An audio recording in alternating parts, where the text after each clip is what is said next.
Good afternoon, everybody, and welcome to this Pearson Edexcel Summer 2021 update for GCSE Drama and A-Level Drama and Theatre. Thank you for joining us. I am Paul Webster and I am the Subject Advisor for Pearson's Drama and Performing Arts Qualifications, and I will be talking you through the information and guidance in this session. Joining me today to help with some of your questions is Sam Prince, and Sam is the Drama and English Product Developer. It's a bit crazy at the moment, isn't it? And completely understand some of the pressures and the issues that you are facing at the moment, and we will do our best today to give you all the guidance and support that you need.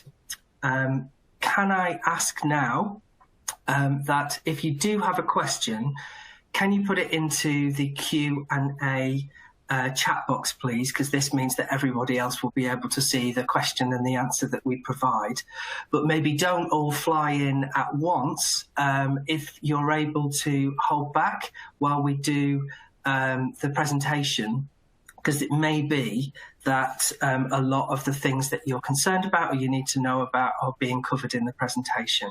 So we'll go through the main section of it, and then we've got a special FAQ, which is specific to the types of questions that some of you and your colleagues have been sending in to me. So fingers crossed, we will be able to help you with everything you need today.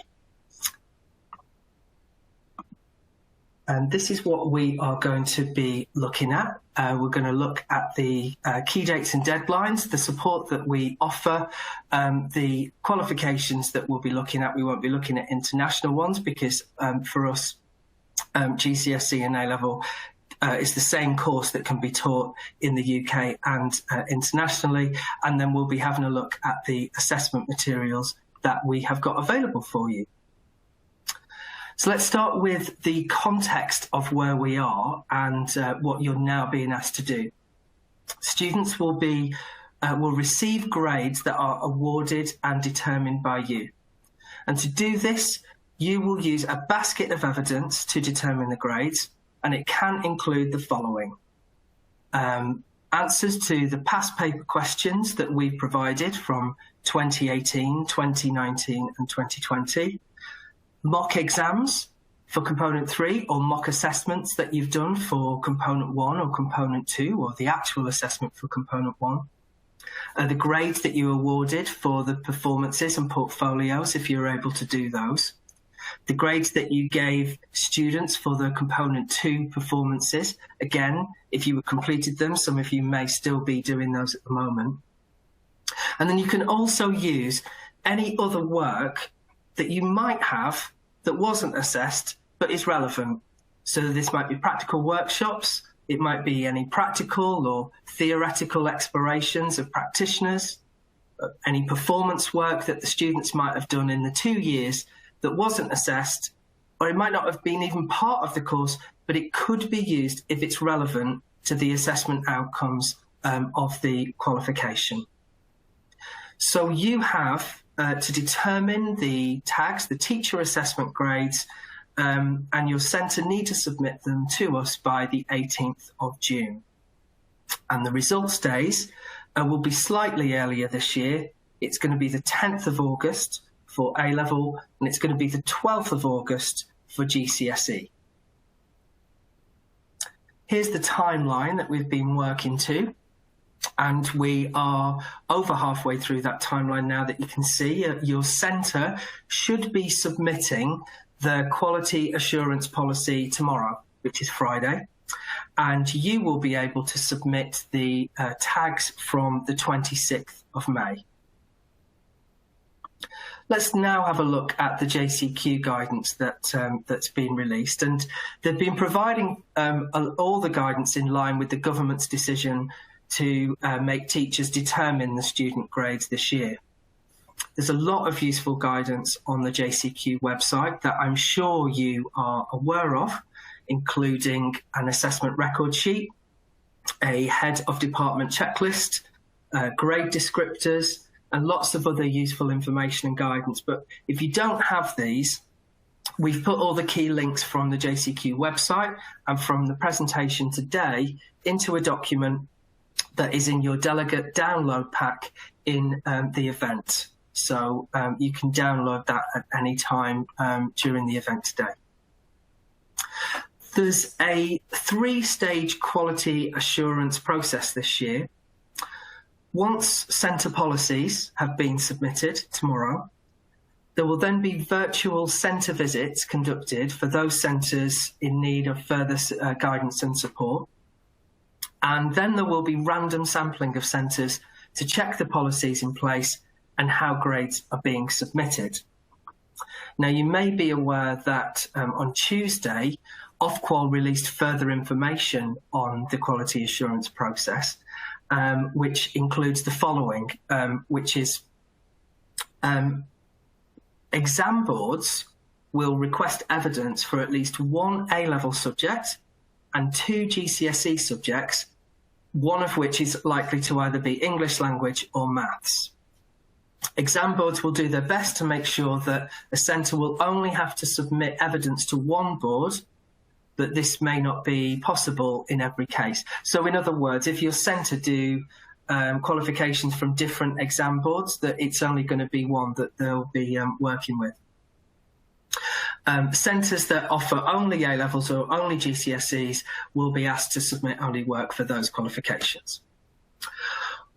All centres will be asked to provide the evidence used to determine the grades for at least 5 students for each of those subjects. Obviously, if there's less than 5 students on that particular subject, then it would only be the number available. Exam boards will decide on the subjects and the students selected from across the grade range, and potentially including private candidates where centres have accepted them. And they will let centres know which students and subjects have been selected in the week beginning the 21st of June. Centres will need to submit this evidence promptly, and that's within 48 hours of the request being made. So it's important that centres' evidence and records are in good order ahead of that date. In terms of teacher assessment grades, they should represent a holistic, objective judgment based on the evidence of the student's performance across the 3 components. The evidence should be used consistently across the group wherever possible. It can be a mixture of practical and written work.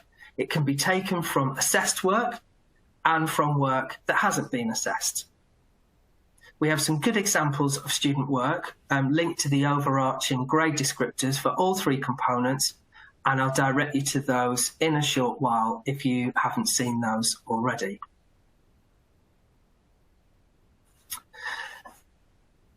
These are the key considerations for determining a tag, and it's a straightforward process. When we look at it as these 5 points here. So we consider what has been taught, we collect the evidence, evaluate the quality of it, establish whether the proposed range of evidence is suitable for all students, and then a grade is assigned. So things that you could consider when you're determining the tag, you might want to consider these. These are based on the JCQ guidance. But what has been taught or not been taught due to the pandemic, and in what depth has the content been looked at? What kind of things count as evidence? So, as I've said, it may be that your students respond to the past papers that we've put together. It may be completed or partially completed work for components 1 and 2. It may be centre devised tasks. It may be things that you've put together that you think are suitable and relevant and equivalent to the past papers and the type of work that they'd be doing for the devised work or for the scripted work. And you can also look at kind of progress and records from performance across the course of study. You could consider the coverage of the assessment outcomes, because as you are probably aware, how the assessment outcomes are applied within the three components, there are overlaps, and when you look at something like the evaluative assessment outcome, it's featured in more than one component. There's coverage of content that you can consider. There's the authenticity that you need to take into consideration. So is it the student's own work? The level of control that has been implemented during the work that they've done. So potentially there may have been different levels of control according to work that was done, completed under lockdown, work that they were able to do before we went into lockdown, and now that they're back in school, what they can now do. Was any work redrafted? How was it marked? Has it been standardised? Have you been able to go through any of those of the normal processes that you would have applied? And where possible, the same range of evidence should be used for all learners, but there may be exceptions, and that's something that you'll need to sort out within your centre about those exceptions.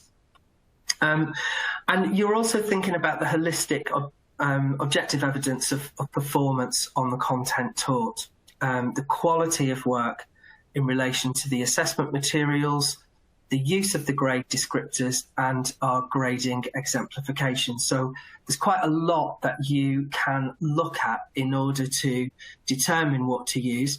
It may be that your centre policy makes it very specific, gives very specific requirements about what you are intending to use. But from our perspective and the JCQ perspective, is quite open really about, sourcing evidence from across the three components and work that hasn't actually been assessed in any way.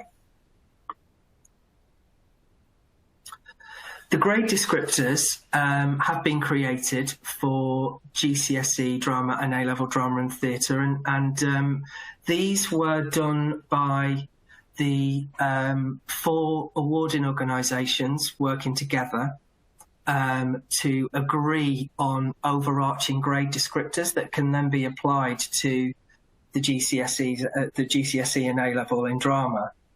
So it may be that you've noticed that there are slight variants in those grade descriptors from the type of language that's used within the specification and within the mark schemes that you're used to, but they are basically covering the same thing. They're just more general to try to incorporate all these different exam boards.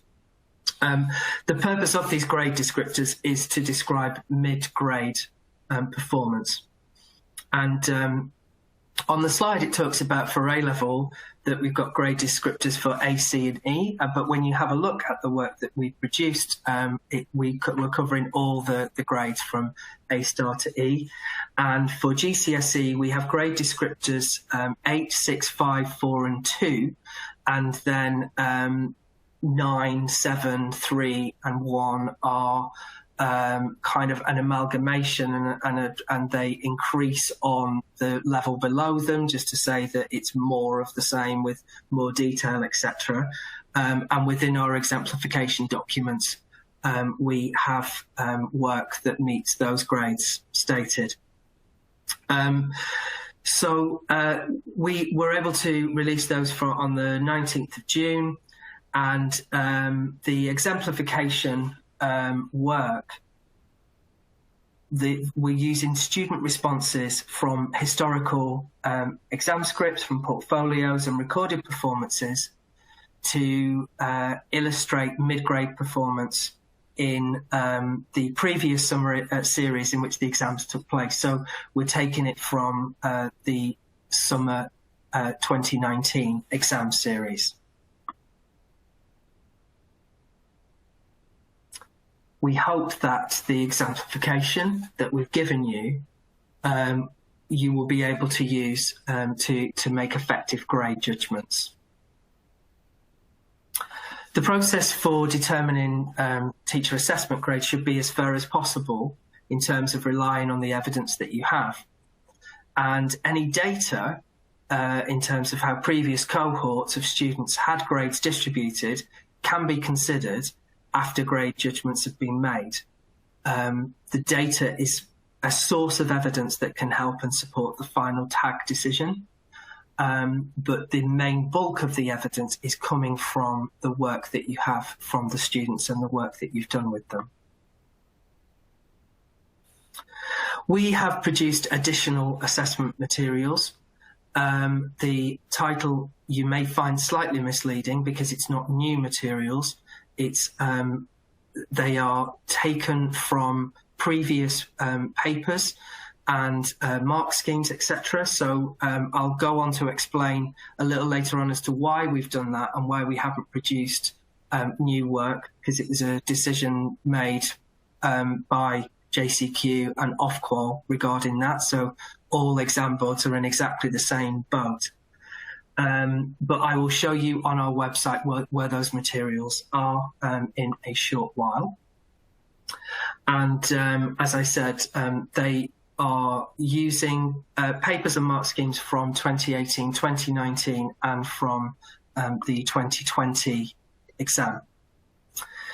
In terms of reasonable adjustments, SENCOs, SEN leaders and assessors should continue to process online applications as if exams were taking place as normal.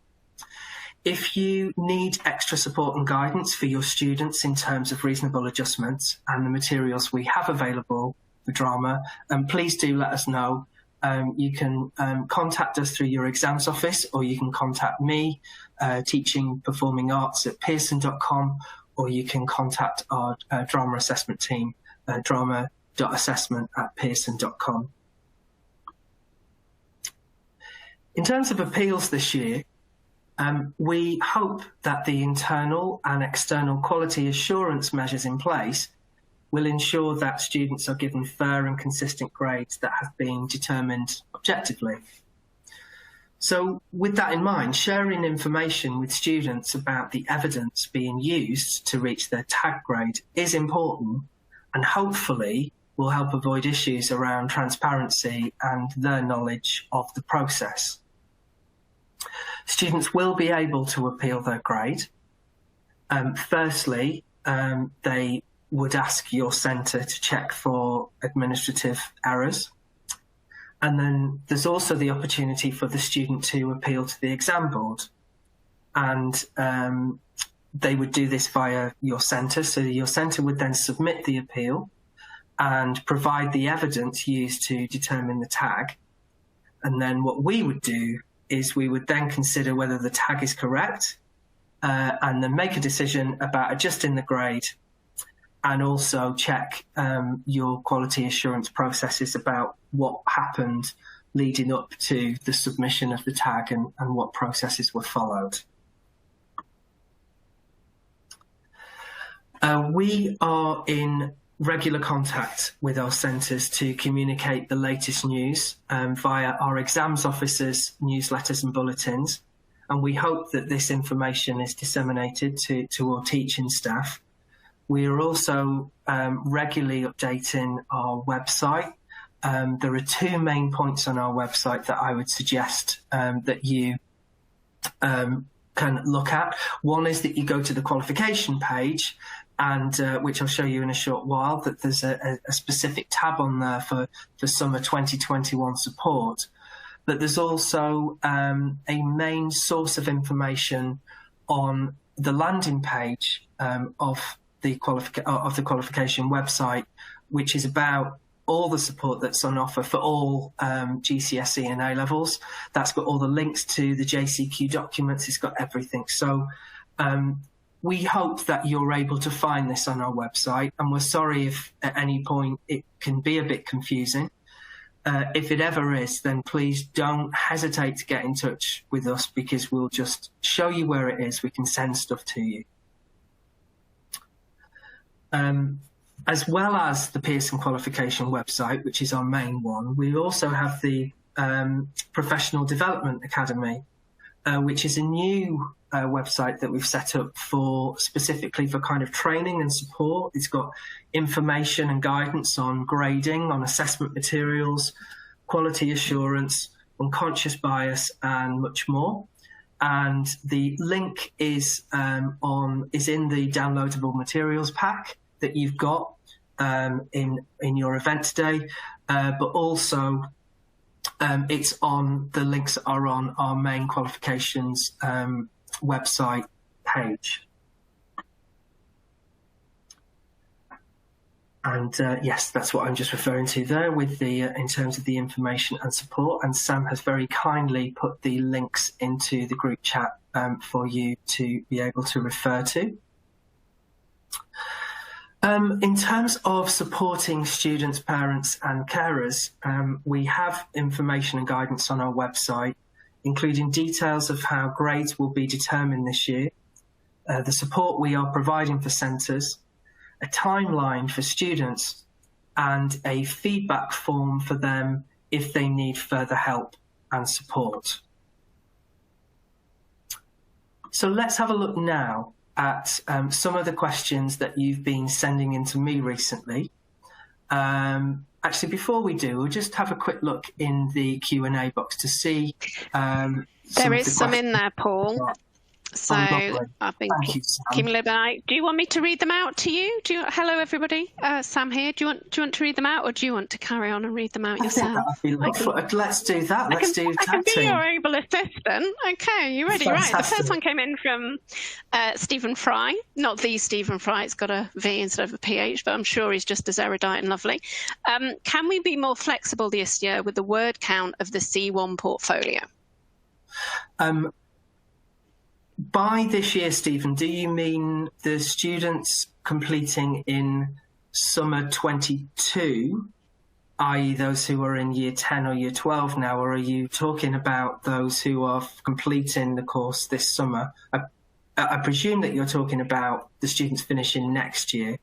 And if so, the situation that we find ourselves in is that we, together with the other 3 exam boards, we have contacted Ofqual to ask them, can they confirm the changes to the requirements of the courses next year because of the implications that we have. So can any of the adaptations that we currently have had in place this year, can they be carried forwards next year, because students have been significantly impacted for those that are finishing next year. So it's Ofqual and the DFE, and they said that they would let us know this term, so the summer term. So the main things are, can there be the adjustments around the group sizes for components 1 and component 2? So can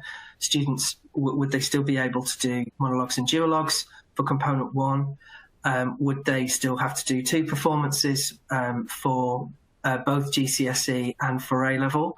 Will there be a requirement that they'll have to see something live? And with that final one, I think that's highly unlikely. And I think that for any of you who are teaching the course, either of the courses at the moment, that if you're looking at recorded work, I would continue to do that, because although there are some theatres that will be opening this summer, there's no guarantee how long they'll be open for, hopefully forever, but it's just that students are already at a disadvantage because they've not been able to see anything this year.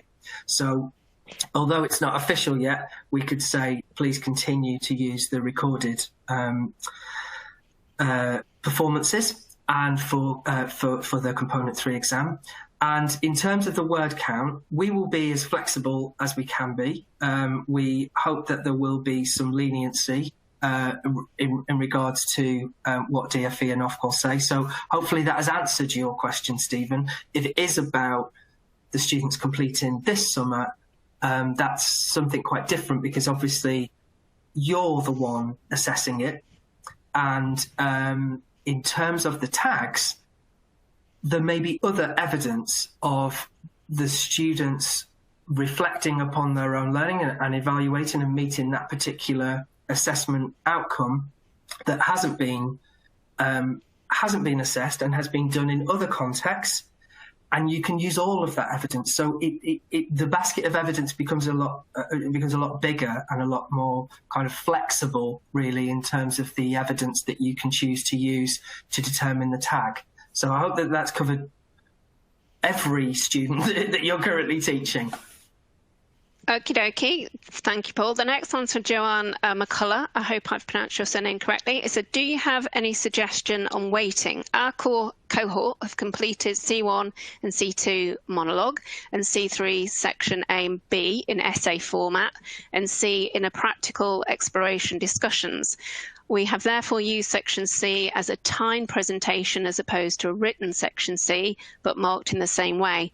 Just wondering if the weighting would be the same as in previous years, or we look at it differently.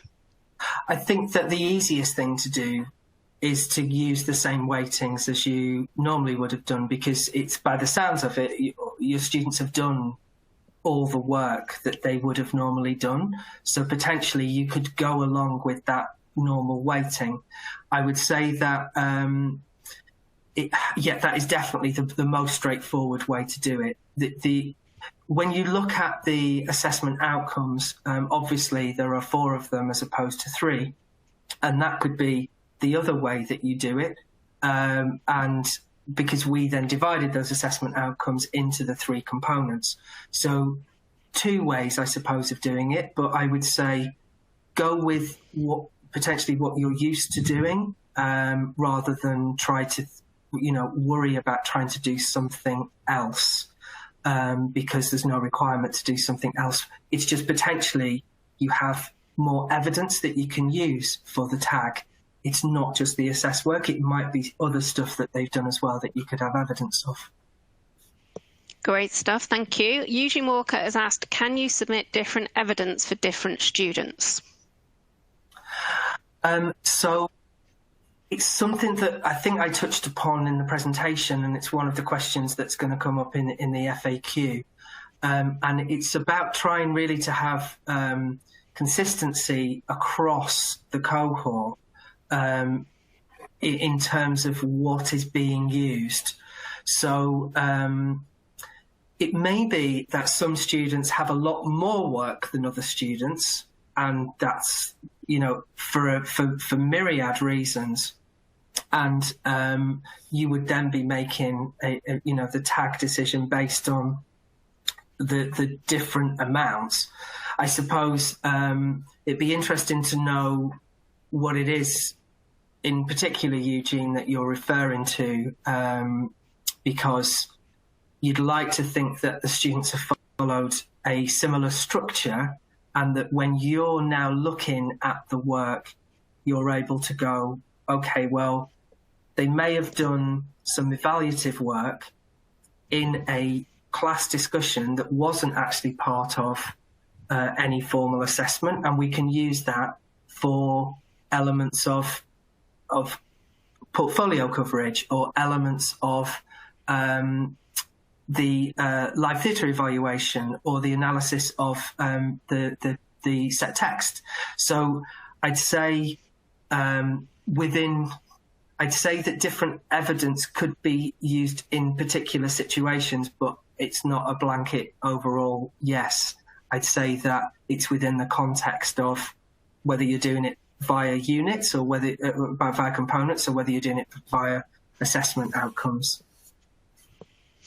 Okay, thank you, Paul. The next one is Sarah Horton, who is having some internet issues. Hope they're sorted now, Sarah.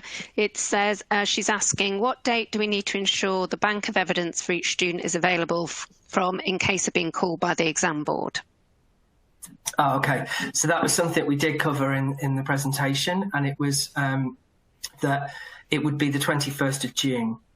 So if you can make sure that, because obviously the submission date is I think it's the 18th, which I think is the Friday. So the 21st is the Monday. So that would be the requirement. Yeah. Brilliant. Next one's from Chloe Hickey, who says C2 has not been able to be recorded due to new guidance and school policy, but rehearsals took place. Can I use this as evidence even though there's nothing recorded as the 20% performance elements of the course? What would I need to submit to justify this section? So over the 2 years, do you have any other evidence? Because you've said here that it's new guidance and school policy, but potentially from September 2019, your students may have done some practical work when they were before the first lockdown with you. It may have been that they were able to do some work whilst they were at home, solo work, monologues, etc. And so it's really about trying to gather any of that evidence. And what I'm about to suggest may not sit well with quite a few of you, just purely because of the situation that you find yourself in. So it's only a suggestion. But if there is any more time that you have to work with your students now before you are meeting your internal deadlines for submitting your tags, if there's any opportunity to do any further work, then we are suggesting that if you can, then do it, because it's then more evidence. So, for example, if your students had been doing monologues for component 2, is there any chance that they could be doing some work at home and that they recorded at home? Because obviously if they can't do it within, I don't know what your school policy is, but is it possible that that they do things whilst they're off site? Because that could be a solution. Chloe's just said in the group chat that they have the C1 monologues recorded, so there's some good news there. Okay, that's good. So then you've got some evidence of performance skills being done there. So at least that's something, Chloe. And then maybe there are other options as well. Are you ready for the next question? We've got lots here, I feel like. Alperton Sorry, School. That was a silly I just pulled. Yes. Alperton School, not the whole school, OVS. It said, due to lockdown, I haven't taught component 2. I've focused on component 1 in full and the whole of component 3. Will it be an issue to not submit any evidence of component 2? Well, carrying on from what we were just talking about with Chloe, if there is any opportunity to do any work now for component 2, there's an option. Also, as Chloe said, that the students did do some work, for some practical work, some performance work for component 1. So there are definite overlaps there in terms of assessment outcomes around performance skills. And it's whether or not you have anything from the time before you started to assess them. So really from whether it's year 10 or 12, whether or not there's any other evidence that you could look at to be able to do this. Because obviously, in some situations, it's just been incredibly difficult. And for whatever reason, the work wasn't recorded. You didn't record that workshop. You didn't, because you didn't know that this was going to happen. And I think trying to be as flexible as possible and supportive as possible is just looking at every possible option available. And if there is any chance to do any work now, if you have absolutely nothing else, then that could be a viable option. Brilliant, thank you. There's one from Jessica Edwards. She's asked, where can we find the tracking system? I don't know if that was specific tracking system for one of your slides. Does that make sense to you, Paul? Or do I need to ask Jessica which one she meant? It may be the JCQ documentation, I think. I think that's what you're referring to. So, yeah, so there may be the link in our pack, but there's definitely the link on our website to all the JCQ materials. And I think you put that up, didn't you, Sam? I think you put that. I did put all the links up, so it must have been there. You don't have to use it. It's a recommendation, isn't it? You could use it if you wanted to. I'm wondering, maybe we should do a couple more and then we'll go to the big FAQs and then we'll come back to these, if that's all right. How does that sound? Yeah. Do you Do you want one? I'm just going in order here. So the next one's from Joanne Webb. She said, my class began work on component 2. This is A-level, but we might have answered this, but there's no recorded evidence of that, and they never reached the point of finished product and haven't received an assessment grade. The other point of the other components have much more evidence available to me. I think that's okay. There wasn't actually a question in there, Joanne, but I think we've said that that's fine. Yeah, I think that in line with what we've just been talking about with Chloe and the last one, that it is really there will be some crossover with the component 1 work. It may be that, I don't know, Joanne, whether you did any practical exploration for component 3 with your students, that potentially could also be used. And in line of what, and obviously there was the suggestion that if you can do any practical work now around component 2 with them, that they could do at home if there's no time within the school timetable anymore. That is another option. So hopefully there's a few things there that could be considered. From our perspective, we don't want any students to be disadvantaged, and we don't want students to be under tremendous pressure. And I suppose it's just about trying to get a kind of fair process, because the government have said that this is evidence-based. This isn't about predictions. And so we're just trying to find ways of looking through everything that you've got and looking through any old work that you might just have recordings of and things.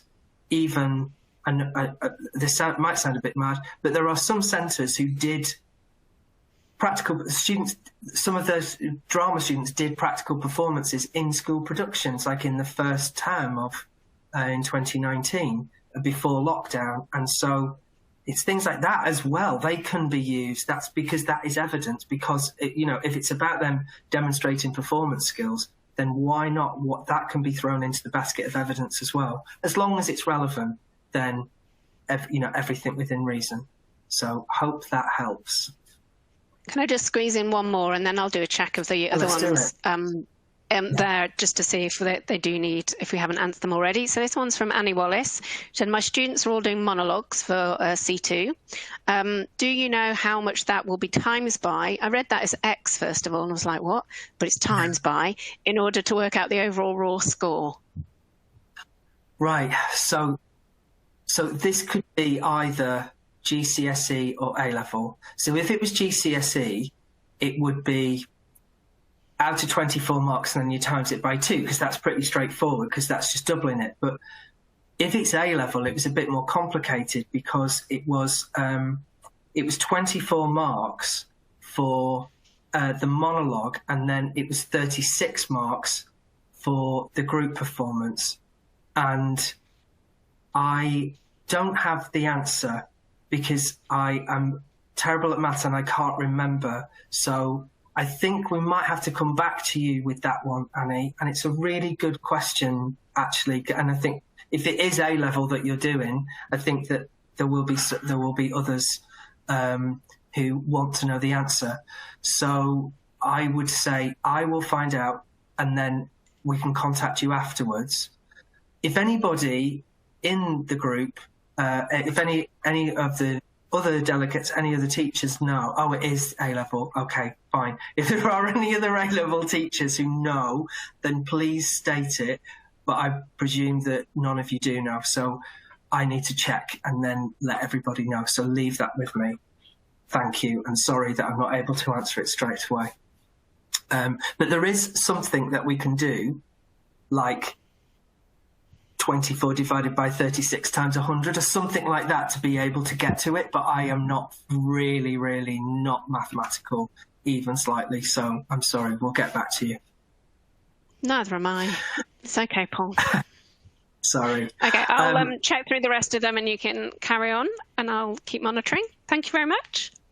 Yeah, thanks, Sam. Cheers. Okay, so here are some FAQs, ladies and gents. Let's see, and these are all sent in by teachers. So, someone's put 2.5. That sounds quite good. Thank you, Chloe. we'll have to have a look at that. So the first question was about sending work into us, and you do not need to send any work into us this year. So there was a dodgy email that went out last week by mistake, which suggested that to exams officers that some work had to be sent in, and we apologise for that. That was just a complete mistake, just because it was an historical date that was in the timetable. So you do not send anything in unless we ask for it from the 21st of June. Do students still need to complete the NEA authentication sheet? We're saying yes, if possible, just because if they've done evidence for, if they've done the component 1 portfolios, for example, it's really just to say, yes, it was my own work, as if they'd be, and I think most of you will have done that already. I think the majority of students were able to complete their portfolios and performances for component 1. So if the students haven't signed it off, if you're able to do that now, that would be brilliant. Students, I just said that most have done it. This question is that they've started but they didn't complete it. So do they need to mark it and submit as evidence? And we are suggesting that if they're able to continue to do it, then please do so. The 15th of May deadline is not applicable this year because you're now going to have your own deadlines. Apart from the 18th of June, you're going to have your own centre deadlines that you're going to have to meet. Students shouldn't be penalised if they've been able to complete the portfolios or the component 2 performances due to circumstances beyond their control caused by the pandemic. And that's where about finding other forms of evidence is going to become key, I suppose. So looking for supplementary evidence or comparable evidence is potentially going to be important for those students who weren't able to complete it or haven't been able to complete it. And where NEA is incomplete, then you need to use your professional judgment to weigh up the importance of the component 1 work versus the other evidence when you're making those final decisions. I suggested before that you could stick to the normal 40-20-40 percentage according to the components. It might be that you want to go with the 4 assessment objectives, but whatever you do, it may be that it's been imposed upon you within your centre. So we're not saying that any particular approach is must be used. There are variants, and so you're in the best position to do this, and in some instances the decision will be taken out of your hands. Are Pearson releasing a tag form for us to use to capture evidence, or do we need to use the JCQ Proforma? We're not releasing one, so please use that, the JCQ one, or use your centre's own form. My year 11 or my year 13 students have had both of these questions sent in. We're recording their component 2 performances, but your centre insists on them wearing masks. And what should we do? How do we mark them for the tags if we can't see their facial expressions, for example? So it might be, there's a number of options. One, you just do it. You just do it anyway. You just assess them and you deal with it, and you assess what you can see.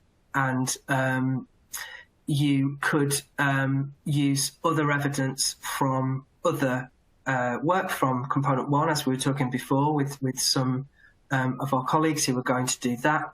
The crossovers there, non-assessed work you could use as well that supplements the grade and meeting the grade descriptors. So the ones for the components and then the overarching ones, you can use all of this evidence. It's absolutely fine. You could use transparent visors if that is an option. If they can do any work at home, if they're doing monologues, for example, then that could be another way of doing it, because then they'll be able to perform and record it themselves or do it live on Zoom or whatever it would be. But again, trying to ensure that students aren't penalised for things that are completely out of their control. They've prepared to do the performance, and it's not their fault that the centre have said. that they have to continue to wear masks. My year 11 or 13 students are about to do their component 2 work. Do they still need to use the adapted timings? Does it matter if they go over the time stated? And no, it doesn't matter. Component 2 performances are just one element of the basket of evidence, and you can use other recordings. It's all being brought together, and you choose what's to be used and what's most important. How many pieces of evidence do we have to submit? Is there a minimum? Sorry, and there is no official requirement for the number of pieces of evidence that you submit. It depends on the evidence that you are using. Was it a past paper done under controlled conditions? Was it an essay done for homework? You know, there's so many variables, and you might want to go, well, in a normal year, they would do a portfolio, they would do a performance, they would do a scripted performance, one extract, and then they would do 2 or 3 sections of the exam using one exam paper. So that's the evidence that I'm going to use. It may be that you want to collate more. It may be that they've not done all of those bits, and so you have to look for other sources and other bits that you can put together to decide on how many pieces to use and what you're going to use. But as I said, in most instances, it may be that your centre have already decided what you're going to be using. The JCQ website has some good examples on there, some worked examples of a number of scenarios and the types of evidence being used.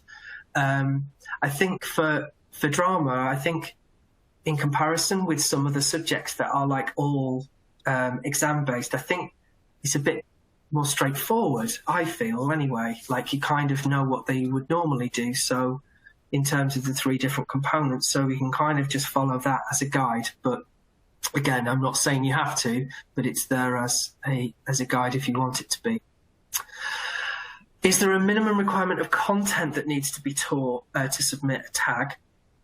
There's no set requirement for the minimum amount of content. The head of centre needs to confirm that students have been taught sufficient content to form the basis for a grade and progress to the next level of study. So that's going to be part of your centre policy. There is that expectation, whether or not this is possible, that you're going to be able to continue to teach the spec and the content for a few more weeks. I know a lot of students have already been taken off timetable and don't have that opportunity. But hopefully, based on the conversations that I've been having with a lot of you, it seems that students have covered the content wherever possible. It's just sometimes, in terms of some of the assessment, it's lacking in a few areas. But in terms of them knowing about those the assessment outcomes, your students seem to be in strong positions. For component 3, do we need to provide evidence from all sections of the paper? We'd ideally like to see evidence from across the range of assessment objectives taught. So there's 2 that are covered in the component 3 papers. That if you can carry on teaching and assessing if possible, then that's great. And it may be appropriate to revisit some areas of content that wasn't taught in the first place or wasn't covered in any sufficient depth, and then assessing the students in different ways. And there's been a couple of examples today of people saying that they have captured evidence of the knowledge and understanding through other forms, not just as a written paper, but it may have been through a Viva, it may have been through a presentation, so that there are potentially other ways, other means of capturing students' knowledge and understanding, as you know, in terms of things like the component 3 papers. So it obviously depends on the individual circumstances of your centre and how much evidence you already have, and whether you feel your head of centre thinks that the sufficient coverage that's happened.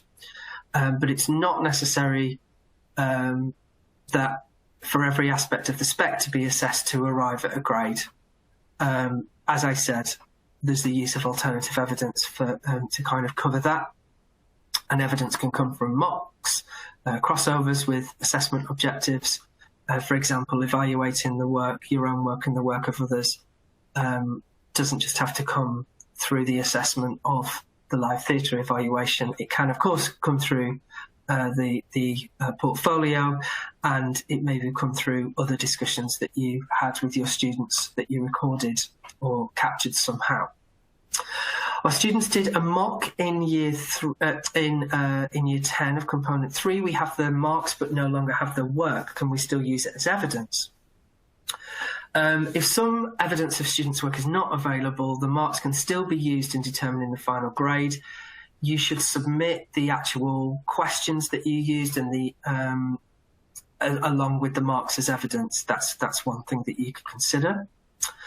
Why do additional assessment materials only contain past paper questions? And I alluded to this earlier, which is about that the exam boards all decided to follow the same approach, and it's the same for every subject, that it's only, it's not new work, and it was felt that it would be the best way to to ensure consistency, to support you in terms of grading the students, because we've already got a lot of exemplification, we've got the data, so we can link those past papers to the student work that we've released, so at least you're able to see it in action, and that new questions take time to produce, and but more importantly, I think it's about not knowing how they would perform and how they would work when it comes to assessment, because we wouldn't have been able to provide any other information apart from those questions. So that's what was decided. My students have already done all the past papers. What would you suggest we do? We do if we need to run more assessments. So, we suggest that it could be that you use that evidence that you've already got, because you may have done those mocks, and that can be used. It may be that they did some of those mocks, some of those papers a long time ago, 18 months, 20 months ago, and you might think, actually, we could go back and do them again, and let's see how they've improved with the knowledge that they've got. It may be that you could create your own assessments. It could be by taking questions from different parts of different papers. It could be creating your own questions with new extracts, or following the format that we use. It may be using questions taken from our textbooks, things like that. In terms of grading, what standards are teachers using this year? The advice is that you shouldn't make it any easier or harder for a student to achieve a particular grade this year compared with previous years. This is the same advice that we gave to centres last year in summer 2020, that the expected performance standard for a grade has not changed. As part of the internal quality assurance process, as I was saying before, that data from previous years should be considered once the tag and the work that you're doing has been completed, just to make that comparison to see whether things are in line or not.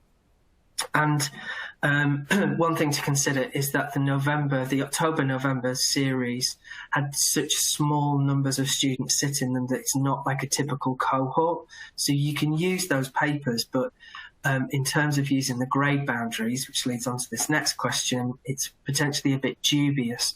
So if you are going to use grade boundaries, we're suggesting that you use the ones that tally. So use the 2019 ones. So if you're using the exemplification materials, for example, or the majority of questions that are in the past papers, use the 2019, because that's a much kind of more secure exam series. Is the last proper one that we had.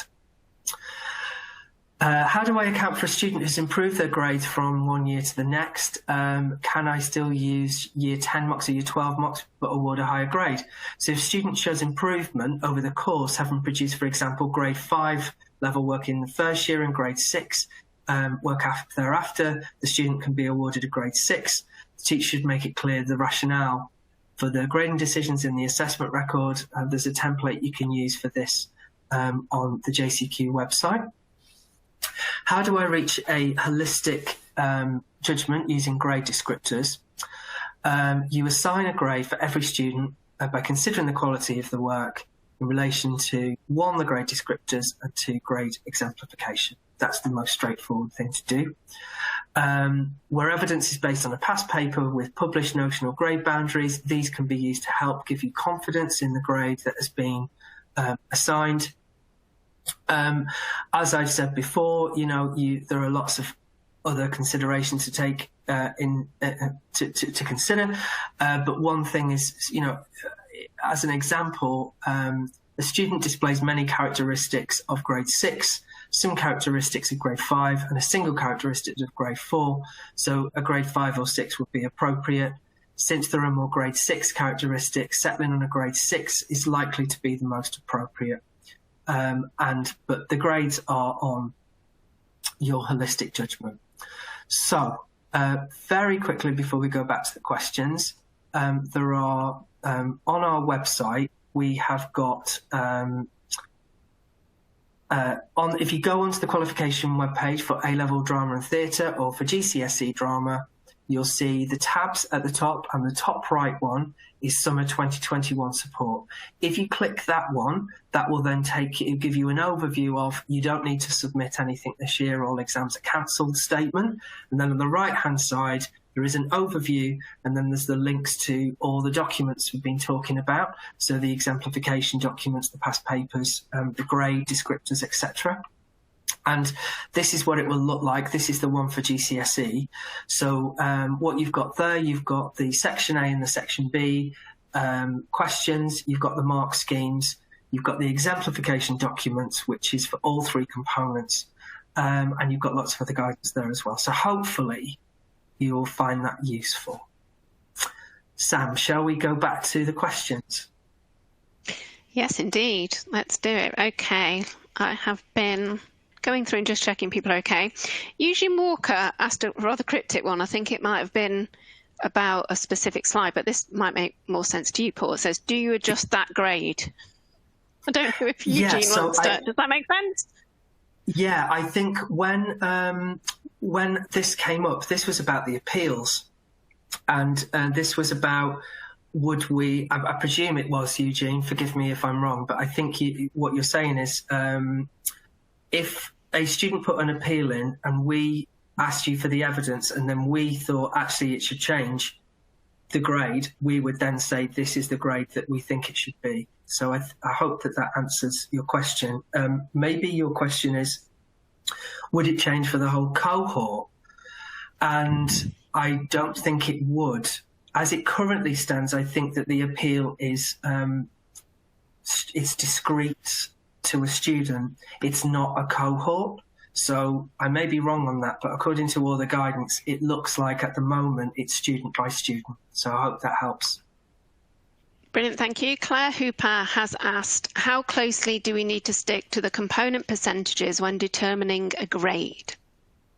As I was saying before, Clara, it might be that you want to stick to either the 40-20-40 that is in place, because that's the most obvious and straightforward one, or you might want to go to the AOs. So you might want to do the 4 assessment outcomes, which are, again, divided, so it's like 30-30, 20-20, I think that's right. You could do that instead. I would say, for simplicity's sake, probably more straightforward to go with the 3 components, but then if you've got a load of evidence, you might want to go, actually, we can do the 4 assessment outcome ones. So your choice. I mean, you don't need to do either of those. You could go down a completely different road. It's up to you. Next one is from Janet Metcalf. She said, with the focus on evidence base, how do we factor in the impact on practical quality when they've missed so much? Yeah, so it is really tricky, and one hopes that at some point that the students have been able to find opportunities to feel more comfortable with the practical work that they've done. So in the 6 months leading up to the first lockdown, for example, suddenly takes on significant importance in terms of were students able to do almost like a foundation to the course, which is something that a lot of teachers do before they embark on going into the work for devising, that they would begin, potentially practical explorations of the set text, doing the skills audit, getting the students in the zone of maybe a bit of theatre history and things like that. So it's whether or not you have any evidence from there, Janet, and then what opportunities have there been in the worst of years for them to be able to do any work that they feel comfortable with and does demonstrate quality. Obviously, the opportunities for them to work together have been few and far between. Are there any opportunities for them to do any more work now? Was anything able to be done in that first autumn term? The autumn term we just had before it all went wrong again. So it's incredibly tricky, and I feel that you just have to go with what you feel is right. Because if you think about it, all drama teachers, all drama students across the country for all boards, basically in very, very similar situations, where even if they might have had brilliant facilities at home, laptops, screens, whatever, it's still that opportunity to work with others that's probably the most fundamental thing that all students missed out on. So, yeah, that's all I can say on that, really. Thank you, Paul. The next one's Leanne Downs. She says, when marking Component 3 written assessments that have been completed recently, would you advise marking using the usual assessment criteria, getting a raw mark and then mapping to the JCQ descriptors, or would you advise assessing directly against the JCQ descriptors? I would say, Leanne, that it depends on a number of things. There may be other mocks that they've done in the past that you also want to add together, and then you look at them all and go, okay, well, here's some consistency, or this is where the student is meeting this particular grade descriptor and they're doing it across the board, or it is in the most recent one, because we've been looking at, you can look across the whole 2 years to see what they've done, and you can use any evidence. But it may be that in some instances it is the things that are done the most recently that demonstrate the most learning, the most development. And so you could potentially go with assessing using the criteria and then map into the descriptors. That would be probably quite a straightforward way to do it, especially if you've had experience of using the mark schemes before and assessing with the mark schemes. I would go with what you feel comfortable with.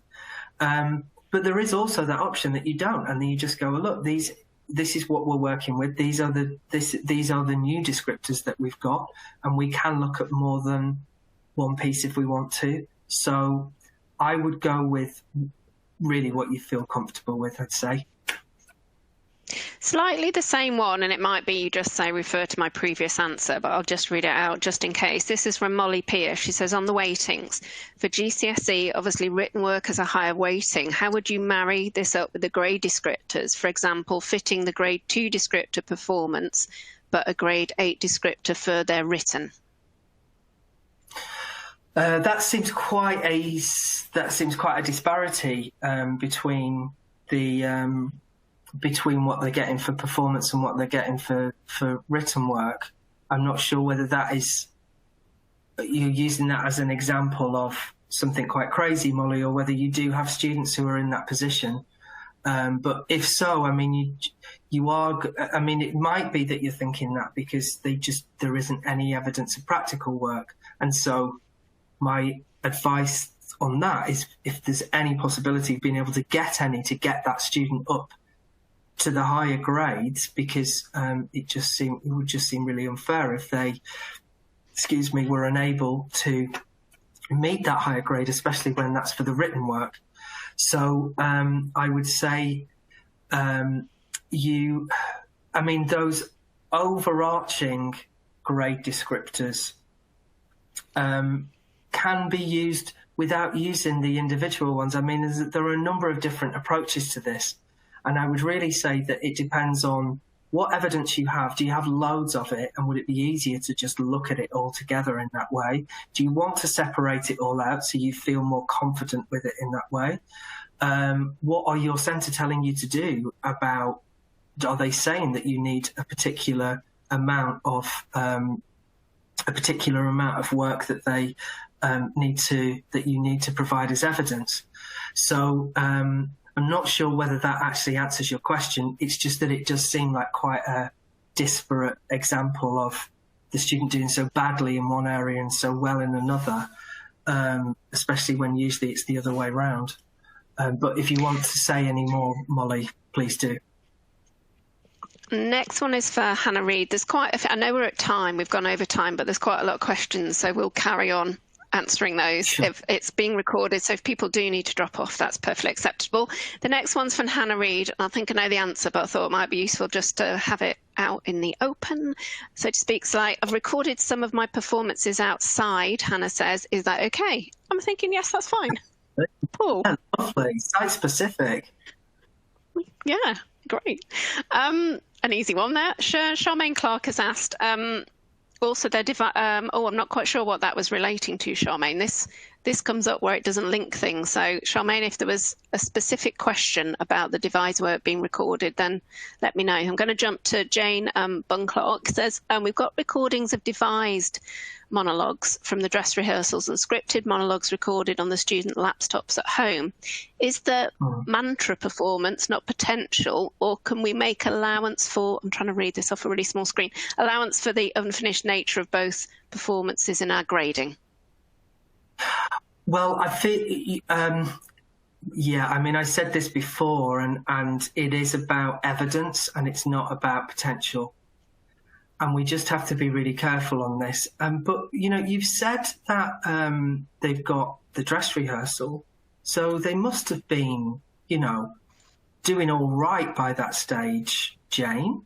And I think that, you know, if you have anything else that can be thrown in to the pile, then please do so. I think that there are, because it's being done by recordings as well, there are variables, aren't there? And it may be that the camera doesn't necessarily pick everything up. So we can't talk about potential. We can just talk about what we have, but what we have may not necessarily have been recorded in the best possible way. So that may help you. Okay, this one's from Lauren Mack. It's slightly confusing me, but it may be a bit clear to you. Says to you, Paul. So it says, can AO3 be evidence from one text in component 3? Oh, this might be for A level where they do more than one text. Sorry, I was in GCSE mode. Yeah. That makes far more sense now. And does AO4 evidence come purely from live theatre response? And is it okay, I guess, for the AO4 evidence to come purely from the live theatre response in component 3 and not the bit about evaluating yourself in component 1, I guess? Is that okay? Do you want me to repeat that? Well, I was waffling a bit. No, sorry. But thank you, Sam, because I feel that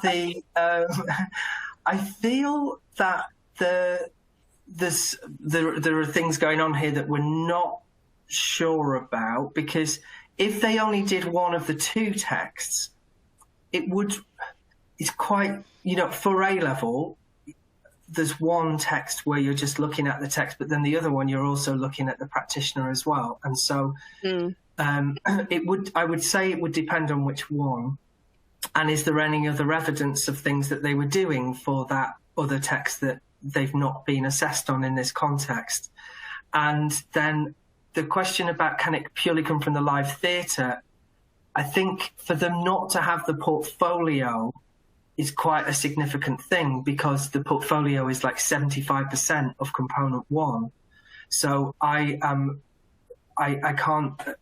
say probably no to both of them, in the sense that they seem to be quite significant amounts of work that aren't being covered. Sorry, Lauren. No. But the thing is, Lauren, there may be particular situations, and I say this to everybody, I'm giving these answers without necessarily knowing all of the information. And it may be that you have a particular situation and context that you want to talk about. So if that is the case, and this isn't the the format to do it, then please email me or give us a call. The email address is teachingperformingarts@pearson.com, and the phone number is 0330 164 141. That's right.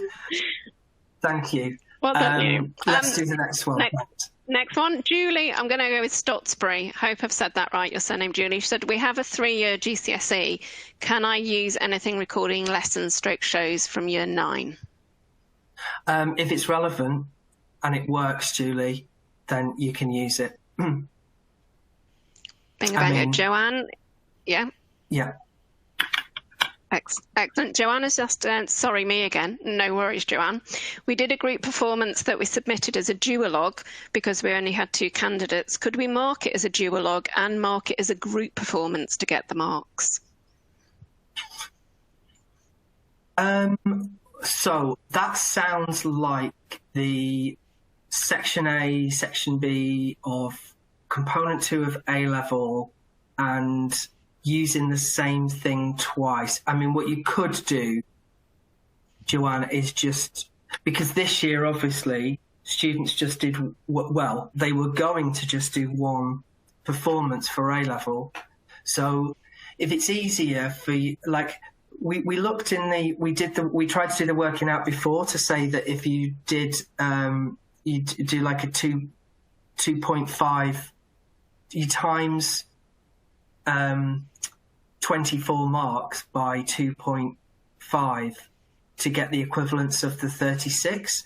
I'm not sure that's actually right, but maybe you don't need to do what you're doing. Maybe you can just accept it as the 36 marks. I think in the end, it's not about some students having less marks than others because of what they chose to do, either the monologue and duologue or the group performance in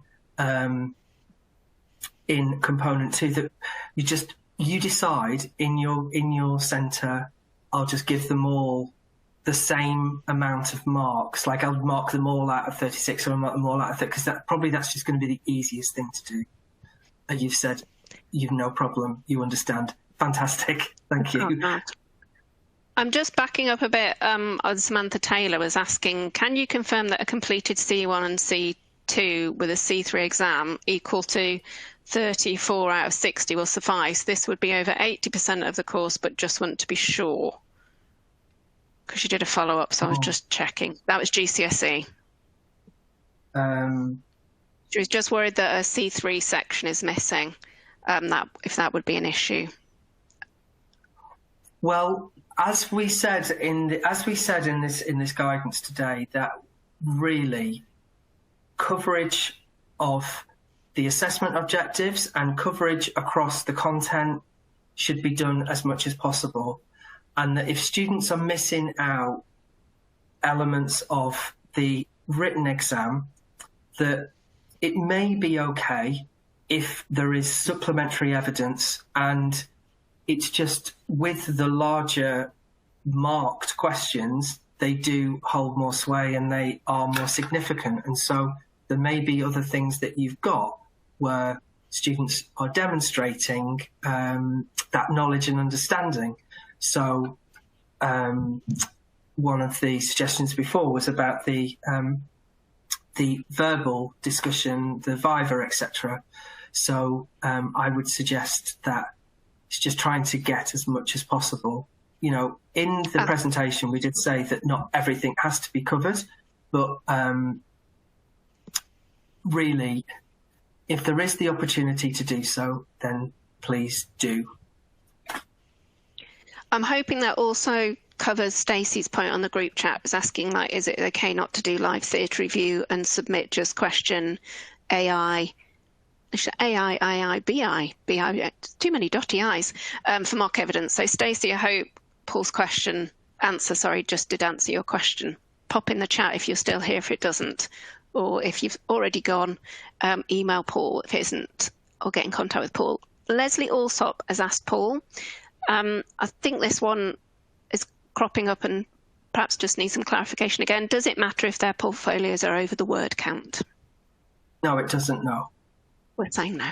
Not for those that are finishing, not for those that are finishing in this summer. It doesn't matter. It doesn't matter. Janet Metcalf's asked, if we look at component 1 marking and historic grade boundaries, this doesn't match with this year and 2020 boundaries. Does this mean we only use the descriptors?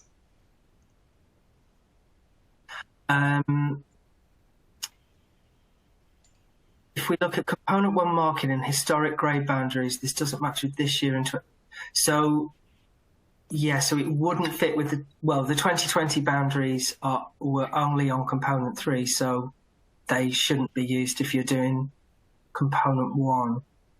I would say that you could use the 2018 or the 2019 specifically grade boundaries and notional boundaries for component 1 in comparison with the work that you're doing.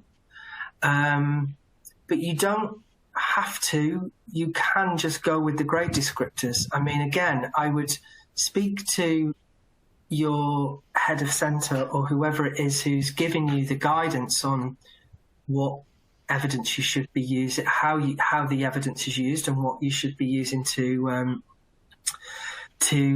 meet the requirements of your particular centre, to make sure that you're doing the right thing, because they may say, look, you have to use all of these things, you have to go through all these processes, but they may be quite flexible. So I would check with them. The other thing that was just coming up on the group chat was asking where the 2019 or 18 grade boundaries are on the website. Oh, let me get those for you now. Can you put those, because I wasn't quite sure where they were. I'll just ask you Jeanette Ballantyne's question as we go. You can multitask, Paul. Of course I can. Is there, of course you can. Is there an appeal? If there is an appeal, can a tag go down as well as up for a student? I presume so, Jeanette, just because that's the process at the moment. And but based on that information that I gave you before about the appeals, we would be in a position where we would review it and review all the evidence. And if we felt that the grade should move, that could be up or down. I mean, usually a student would never do an appeal to get a lower grade.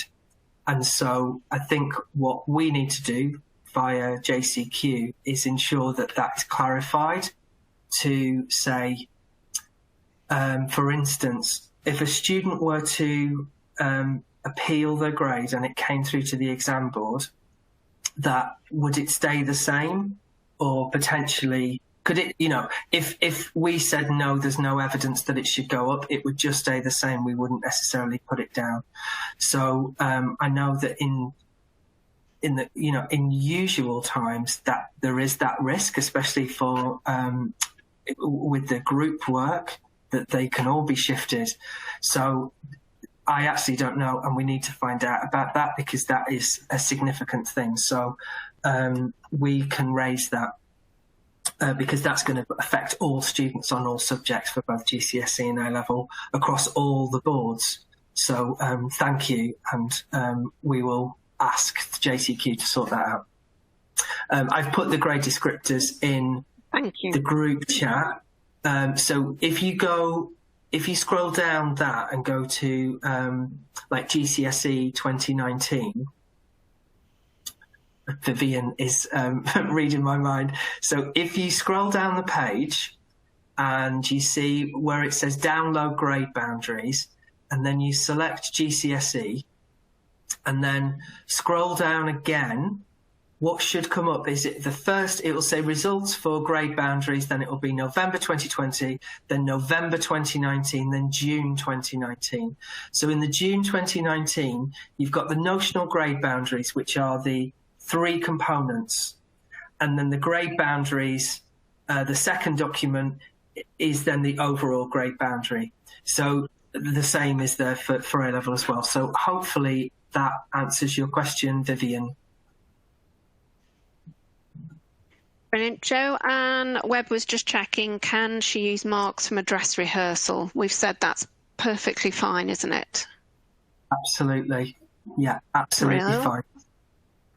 And of course, you've got that other thing as well, and I don't know whether anybody is taking advantage of it, is that there is also, if the student hasn't been able to do anything because they were ill, things were happening, they just weren't able to do that. There is obviously the spec cons route as well, and that's when there is the medical evidence. So there is still that option. It's not like that's been wiped out this year. That is still available.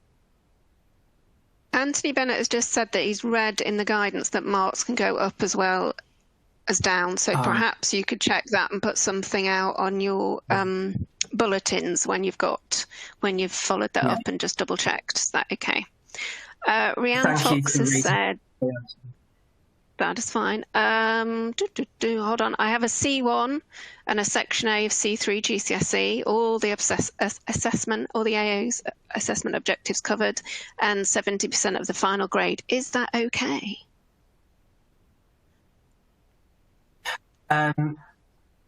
So you're saying, Rhiannon, that you don't have component 2 and you don't have section B of GCSE. I think that's what you're saying. Yeah. And if you are, then as we were saying before, it's about other evidence that you could use for component 2. So some of that can come from component 1, from their performance. And I have suddenly got a mind blank about what section B is, whether the live theatre evaluation on GCSE. Yeah, it's A on A-level. I remember that. Thank you, Sam. Brain freeze. So in other words, Rhiannon, there will be some evidence from the portfolio evaluation. So what you may need to do, so you'll be able to get some of it from there, but what you may have to do is look at all the other evidence you've got to see if there's anything else that they've done on the work of others, evaluating the work of others, and if there are any other opportunities for them to do anything else now. Yeah, Rhiannon's just confirmed no C2 and no live theatre evaluation. So yeah, that is the end, I think. Now I'm just going to double check of the questions, unless anybody else. Thank you very much for those who stayed on. I think I picked up all the questions from the group chat that came in as well. So unless anybody has got anything else, I think we're done, Mr. Webster. It was very good. I think we are, and thanks to everybody for joining today, and I hope that it's been useful. And as I said, if anything comes up after this, if there's anything else that you want to discuss, then please get in touch with us. But hopefully you are in a better position now. You feel a bit more confident with what you've got to do. I'm sorry that you have to do this at all, but this is the situation we're in. So the best of luck to everybody, and take care, and thank you for joining us. And goodbye. I'm just going to say as a little add-on that the recording link should be going out. Sometimes it comes into spam and junk folders, so have a route around for that. And we will be putting the recording up with a transcript with the slides on the website shortly. Just bear with us while that gets done, but I'm sure, Paul, you'll send that round in a bulletin when we've got it up there.